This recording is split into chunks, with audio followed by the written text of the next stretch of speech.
ఊరెళ్ళి వచ్చేసరికి ఇల్లంతా కూడా అల్లకల్లోలం అయిపోయింది. మనం ఉంటేనే తప్ప మనం లేకపోతే ఇల్లంతా కూడా ఎంత దారుణంగా అంటే అంత దారుణంగా ఉంటుంది. ఎక్కడ పడితే అక్కడ బట్టలు, ఎక్కడ పడితే అక్కడ గిన్నెలు అలానే ఉంటాయి.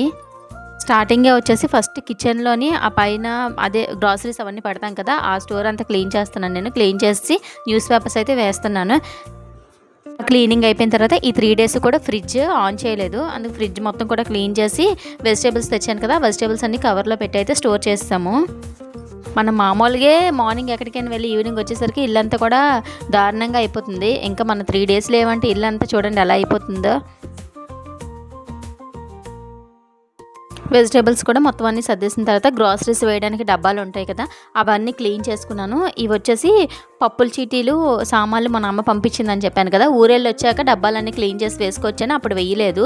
ఇప్పుడు డబ్బాలన్నీ కూడా క్లీన్ చేసుకొని, ఇంకా ఇవి అయితే పట్టలేదు మైదా పిండిలు అవిని, అవి ప్యాకెట్తోనే ఉంచేసాను. ఎప్పుడైనా వేయాలనుకున్నప్పుడు వేసుకోవచ్చు అని చెప్పి అన్నీ కూడా సర్దేసి ఇల్లంతా కూడా బయట లోపల కూడా మాప్ పెట్టేసి వంట చేసేసరికి అయితే 2 అయితే అయింది.